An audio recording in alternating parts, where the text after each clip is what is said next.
El diablo nos tienta a pecar y nos dice que nadie se va a enterar.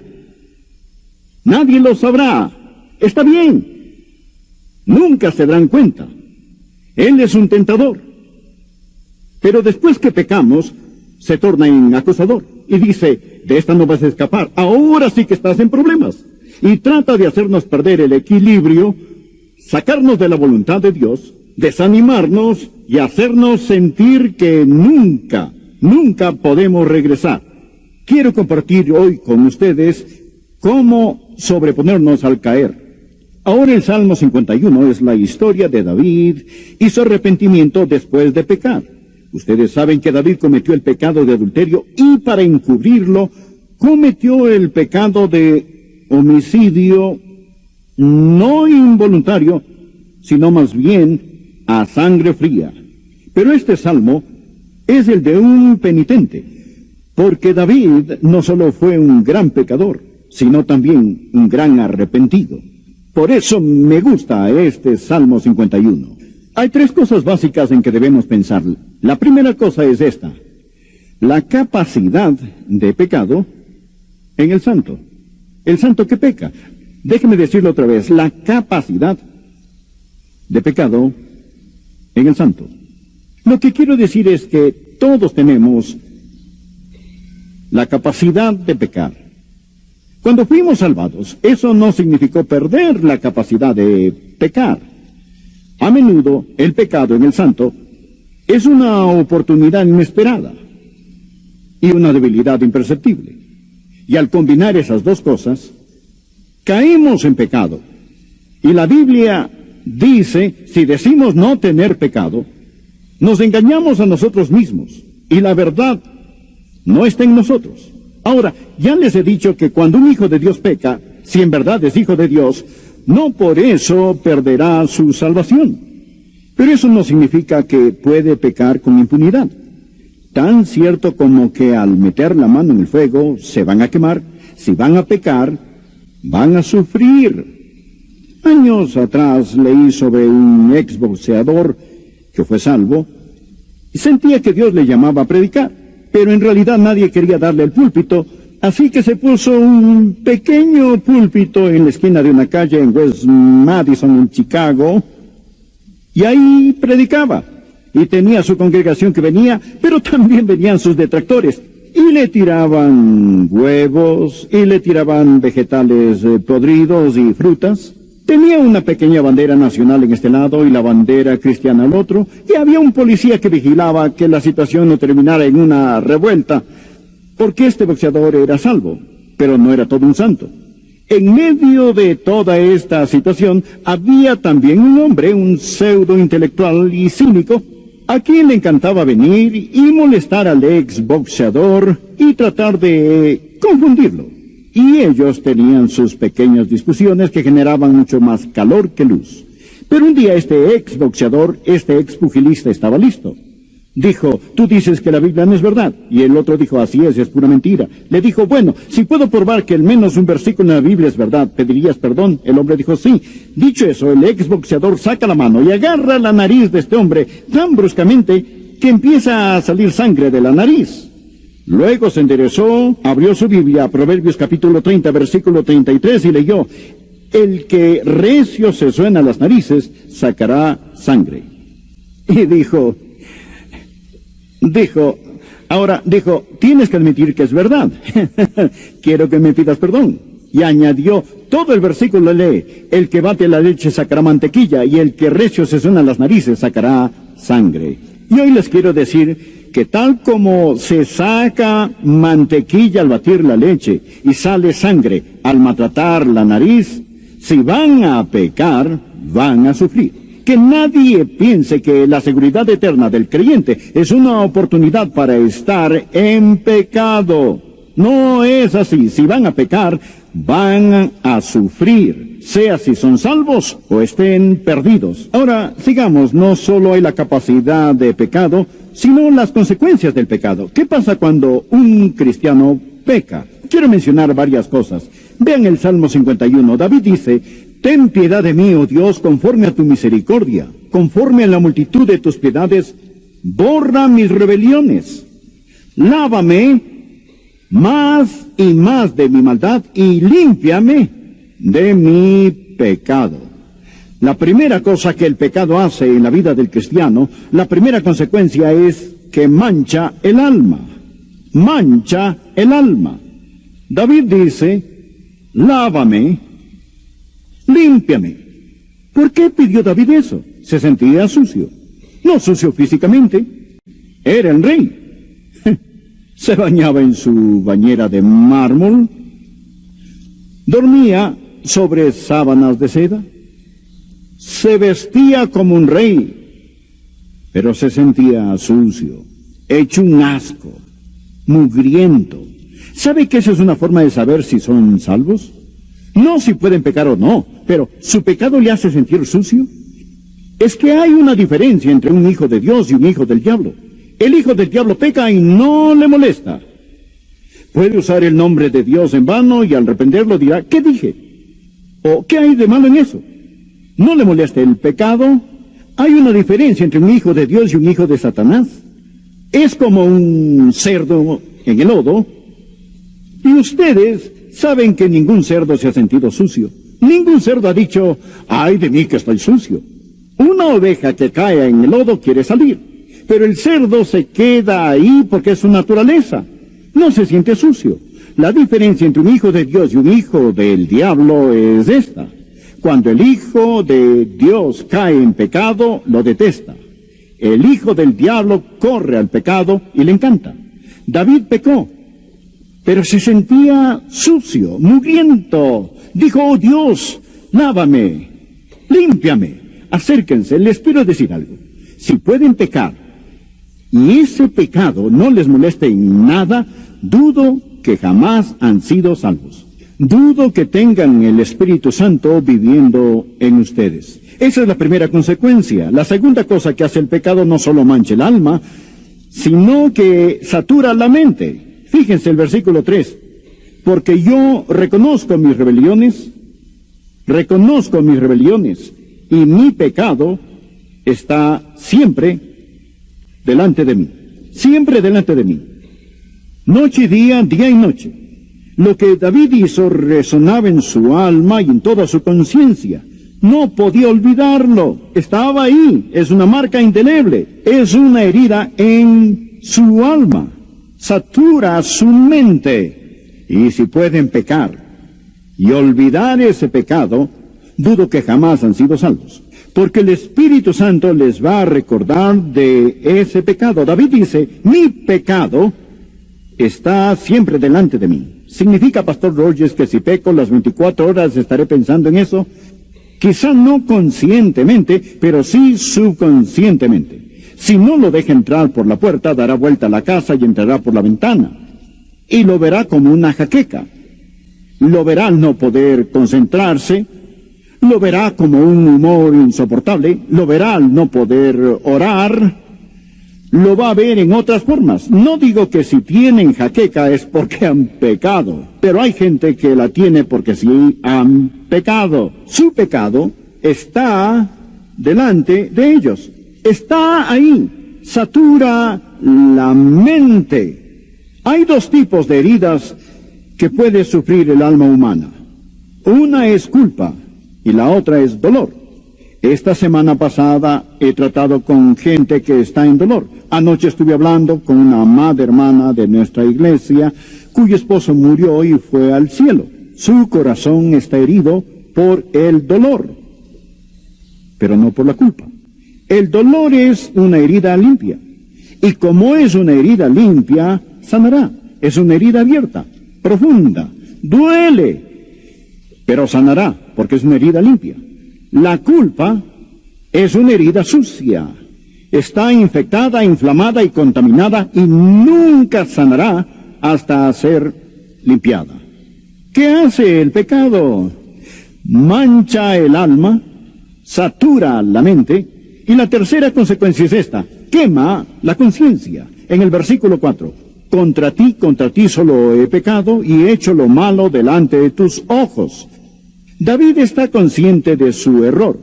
David no está clamando contra el castigo, está clamando contra el pecado. Dice, Dios mío, he pecado contra ti. Algunos dirán, David pecó contra su reino, cierto. Dirán, David pecó contra su familia, cierto. O dirán, David pecó contra su cuerpo, cierto. David pecó contra su esposa, cierto. David pecó contra sus hijos, sí, es cierto. Pero no es eso lo que más le molestaba a David. David era un hijo de Dios y dijo, Dios, contra ti solo he pecado. Y David entendía lo que es el pecado. Es insultar al Dios Santo, al Dios que lo amaba, al Dios que lo redimió. Ahora pongan atención. Si lo único que temen es el castigo de su pecado, dudo que son salvos. Si son hijos de Dios, al pecar, no pecan, no lloran porque van a ser castigados, lloran porque han deshonrado a su Dios. Contra ti solo he pecado y he hecho lo malo delante de tus ojos. Oh Dios, estoy avergonzado, he pecado contra ti. No solo Dios, rompí tu ley, rompí tu corazón. Y esa es la diferencia entre un esclavo y un hijo. Un esclavo, al desobedecer, teme el látigo de su dueño. Pero un hijo, al desobedecer, si ama a su padre, teme desagradar a su padre y le duele ver que ha roto el corazón de Dios. ¿Su pecado les molesta así? Cuando pecan dicen, Dios mío, he pecado contra ti y mi conciencia me arde. Créanme, ningún torturador,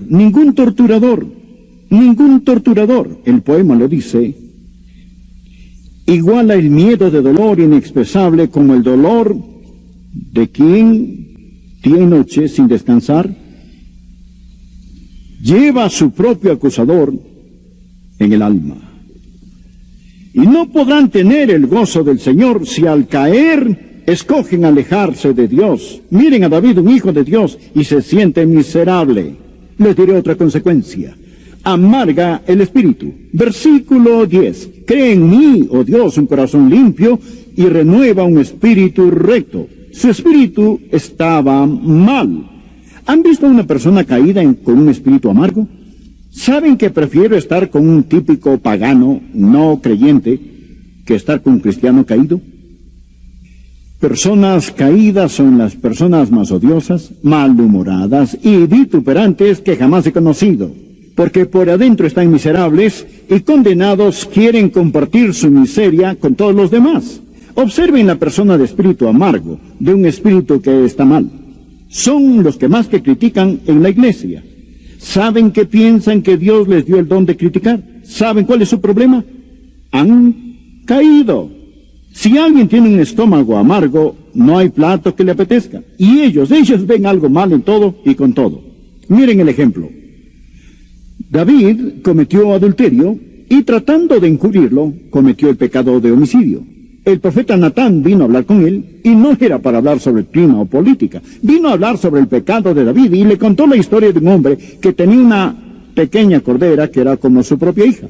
Comía con él, un hombre pobre, y vivía al lado de un hombre muy rico. Este hombre tenía miles de rebaños y manadas.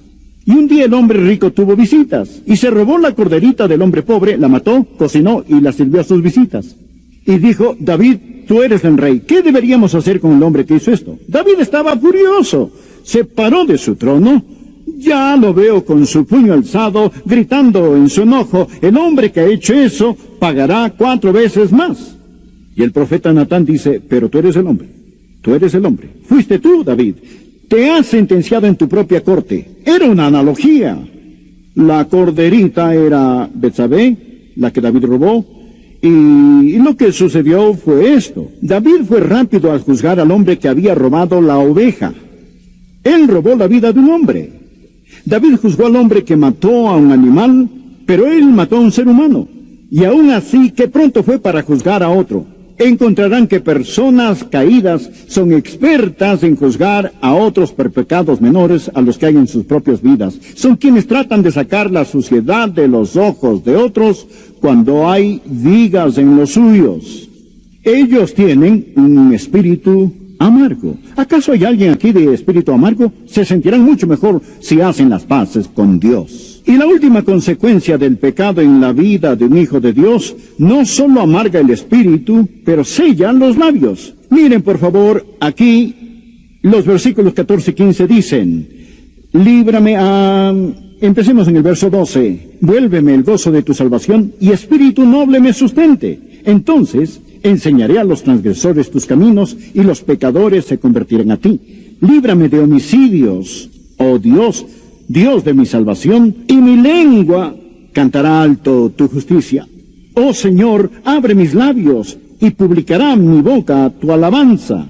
Ahora, el pecado en la vida de un cristiano cierra su boca, sella sus labios. David dice, al estar bien, podré ganar almas. Al estar bien, podré cantar. Al estar bien, podré adorar. ¿Saben cómo pueden saber si una persona ha caído o tropezado? Una persona que ha caído, por regla general, deja de cantar. Bueno, canta, pero no es de corazón. No hay alabanza. Se deja de ganar almas. El pecado cierra su boca. El diablo dice, ¿quién eres tú para cantar? Cuando Cristo vino a mi corazón, mi vida entera cambió. ¿Quién eres tú para cantar, oh Dios Todopoderoso? ¿Quién eres tú para testificar que la gente necesita ser salva cuando eres un miserable ejemplo y no tienes gozo y no tienes paz y ni siquiera tienes seguridad en tu corazón y en tu vida? Y todas estas cosas vistas juntas son cosas que pasan en la vida. Y en un próximo mensaje veremos que al estar ante Cristo en el día de juicio, perderemos grandes recompensas. Pero rápidamente, ¿cómo regresamos? ¿Cómo nos sobreponemos cuando hemos caído? ¿Cómo regresamos? 3 cosas, simples pero maravillosas. Me encanta este salmo. Es tan maravilloso, maravilloso. La primera cosa, y es muy fácil recordarlas y quiero que las anoten. La primera cosa es confianza. Confianza. Tiene que confiar que Dios los ama aún. Vean la oración de David, versículo 1. Ten piedad en mí, oh Dios, conforme a tu misericordia. Conforme a la multitud de tus piedades, borra mis rebeliones. David confiaba en su Dios. David sabía, escuchen esto, David sabía que para la multitud de pecados había una multitud de piedades. ¿Lo ven? Conforme a la multitud de tus piedades. David sabía que era pecador, pero también sabía que Dios es misericordioso. El diablo les dirá, si han pecado gravemente, el diablo les dirá que ya no le importan a Dios. El diablo les dirá que no tienen esperanza. El diablo les dirá que Dios los ha abandonado. Pero eso es mentira. No importa lo que hagan, Dios nunca dejará de amarles. Amigos, recuérdenlo. No le hagan caso al diablo. David confiaba en Dios y Dios les ama a ustedes hoy. No importa lo que han hecho, cuántas veces han caído, no creo que nadie aquí ha pecado como lo hizo David. Pero David dijo, oh Dios, conforme a la multitud de tus piedades, su gracia basta para el pecado. Amén. Su gracia basta para el pecado. Su gracia basta para el pecado. Eso es confianza. Segundo, la confesión. Miren lo que dice en el versículo 3. Porque yo reconozco mis rebeliones, y mi pecado está siempre delante de mí. Contra ti solo he pecado, y he hecho lo malo delante de tus ojos, para que seas reconocido justo en tu palabra, y tenido por puro en tu juicio. Esto es confesión. La Biblia dice en 1 de Juan 1:9, si confesamos nuestros pecados, Él es fiel y justo para perdonar nuestros pecados y limpiarnos, aleluya, de toda maldad. No es tan solo admitir el pecado, es confesarlo. Él dice, he pecado contra ti. Hay una cosa que Dios no acepta para el pecado, amigos, y eso es una excusa o coartada. David pudo haber dicho, no fue mi culpa. Mi esposa no me ama como lo merezco. O dicho, no fue mi culpa, ¿Quién manda a Betsabé a bañarse donde todos puedan ver? Oh, pero esa es mi debilidad. Dios, tan solo somos humanos. Tengo un desorden glandular. Y con esto, bueno, pudo haber dado 1001 excusas. Una cosa que Dios no acepta para el pecado es una excusa. Pero confesión es estar de acuerdo con Dios. Hay que decir, yo soy culpable. No mi hermano ni mi hermana, pero yo, Dios, necesito intercesión. Esa es una confesión franca. Es la confesión que Dios quiere. Si tratamos de esconderlo, Dios lo descubre. Pero si lo mostramos, Dios lo esconde. Y luego nos limpia y perdona. Y ahora la tercera. Miren esto. Primero, confianza. Segundo, confesión. Tercero, limpieza. Dice en el versículo 2, lávame más y más. Y en el versículo 7 dice, purifícame con hisopo y seré limpio. Lávame y seré más blanco que la nieve. Lávame, límpiame, borra mis rebeliones, dice. Cuando las borra para siempre. Ya no hay nada, queda borrado, ya no está ahí. Simplemente las borra para siempre. Enterradas en el olvido de Dios, para nunca ser mencionadas. Si alguien las menciona, es el diablo que las menciona o su conciencia que las menciona. Pero de seguro no es Dios. Él las borra. Por eso dice, lávame de la contaminación del pecado. Y luego dice, purifícame. Y eso es del poder del pecado. No solo quita el castigo, no solo quita la contaminación, pero literalmente nos purifica por dentro. ¡Aleluya! ¡Aleluya! Detergente de triple acción. Y ya no tienen que andar con su carga de culpa. No tienen que cargar esa condenación que Satanás ha puesto sobre ustedes. Pueden estar limpios. Lávame y seré más que blanco que la nieve. ¿No es maravilloso? ¿No es glorioso? ¡Aleluya! Nuestro Dios es grandioso, es todopoderoso. Hay la capacidad de pecar. Hay las consecuencias del pecado, pero gracias a Dios que hay limpieza del pecado. Terminemos en oración. Imperceptible. Y al combinar esas dos cosas, caemos en pecado.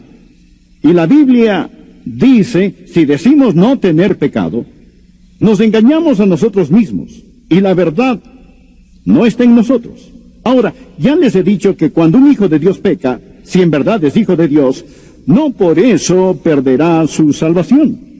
Pero eso no significa que puede pecar con impunidad. Tan cierto como que al meter la mano en el fuego se van a quemar, si van a pecar, van a sufrir. Años atrás leí sobre un exboxeador que fue salvo y sentía que Dios le llamaba a predicar, pero en realidad nadie quería darle el púlpito. Así que se puso un pequeño púlpito en la esquina de una calle en West Madison, en Chicago, y ahí predicaba. Y tenía su congregación que venía, pero también venían sus detractores. Y le tiraban huevos, y le tiraban vegetales podridos y frutas. Tenía una pequeña bandera nacional en este lado y la bandera cristiana al otro, y había un policía que vigilaba que la situación no terminara en una revuelta. Porque este boxeador era salvo, pero no era todo un santo. En medio de toda esta situación, había también un hombre, un pseudo intelectual y cínico, a quien le encantaba venir y molestar al ex boxeador y tratar de confundirlo. Y ellos tenían sus pequeñas discusiones que generaban mucho más calor que luz. Pero un día este ex boxeador, este ex pugilista estaba listo. No es así. Si van a pecar, van a sufrir, sea si son salvos o estén perdidos. Ahora, sigamos, no solo hay la capacidad de pecado, sino las consecuencias del pecado. ¿Qué pasa cuando un cristiano peca? Quiero mencionar varias cosas. Vean el Salmo 51. David dice, ten piedad de mí, oh Dios, conforme a tu misericordia, conforme a la multitud de tus piedades, borra mis rebeliones. Lávame más y más de mi maldad y límpiame de mi pecado. La primera cosa que el pecado hace en la vida del cristiano, la primera consecuencia es que mancha el alma. Mancha el alma. David dice, lávame, límpiame, ¿Por qué pidió David eso? Se sentía sucio. No sucio físicamente. Era el rey. Se bañaba en su bañera de mármol. Dormía sobre sábanas de seda. Se vestía como un rey, pero se sentía sucio, hecho un asco, mugriento. ¿Sabe que esa es una forma de saber si son salvos? No si pueden pecar o no, pero ¿su pecado le hace sentir sucio? Es que hay una diferencia entre un hijo de Dios y un hijo del diablo. El hijo del diablo peca y no le molesta. Puede usar el nombre de Dios en vano y al reprenderlo dirá, ¿qué dije? ¿O qué hay de malo en eso? ¿No le molesta el pecado? Hay una diferencia entre un hijo de Dios y un hijo de Satanás. Es como un cerdo en el lodo. Y ustedes saben que ningún cerdo se ha sentido sucio. Ningún cerdo ha dicho, ¡ay de mí que estoy sucio! Una oveja que cae en el lodo quiere salir. Pero el cerdo se queda ahí porque es su naturaleza. No se siente sucio. La diferencia entre un hijo de Dios y un hijo del diablo es esta. Cuando el hijo de Dios cae en pecado, lo detesta. El hijo del diablo corre al pecado y le encanta. David pecó, pero se sentía sucio, mugriento. Dijo, oh Dios, lávame, límpiame. Acérquense, les quiero decir algo. Si pueden pecar, y ese pecado no les moleste en nada, dudo que jamás han sido salvos. Dudo que tengan el Espíritu Santo viviendo en ustedes. Esa es la primera consecuencia. La segunda cosa que hace el pecado no solo mancha el alma, sino que satura la mente. Fíjense el versículo 3. Porque yo reconozco mis rebeliones, y mi pecado está siempre delante de mí. Siempre delante de mí. Noche y día, día y noche. Lo que David hizo resonaba en su alma y en toda su conciencia. No podía olvidarlo. Estaba ahí. Es una marca indeleble. Es una herida en su alma. Satura su mente. Y si pueden pecar y olvidar ese pecado, dudo que jamás han sido salvos. Porque el Espíritu Santo les va a recordar de ese pecado. David dice, mi pecado está siempre delante de mí. ¿Significa, Pastor Rogers, que si peco las 24 horas estaré pensando en eso? Quizá no conscientemente, pero sí subconscientemente. Si no lo deja entrar por la puerta, dará vuelta a la casa y entrará por la ventana. Y lo verá como una jaqueca. Lo verá al no poder concentrarse. Lo verá como un humor insoportable. Lo verá al no poder orar. Lo va a ver en otras formas. No digo que si tienen jaqueca es porque han pecado, pero hay gente que la tiene porque sí han pecado. Su pecado está delante de ellos. Está ahí. Satura la mente. Hay dos tipos de heridas que puede sufrir el alma humana. Una es culpa y la otra es dolor. Esta semana pasada he tratado con gente que está en dolor. Anoche estuve hablando con una amada hermana de nuestra iglesia, cuyo esposo murió y fue al cielo. Su corazón está herido por el dolor, pero no por la culpa. El dolor es una herida limpia, y como es una herida limpia, sanará. Es una herida abierta, profunda, duele, pero sanará, porque es una herida limpia. La culpa es una herida sucia. Está infectada, inflamada y contaminada y nunca sanará hasta ser limpiada. ¿Qué hace el pecado? Mancha el alma, satura la mente y la tercera consecuencia es esta: quema la conciencia. En el versículo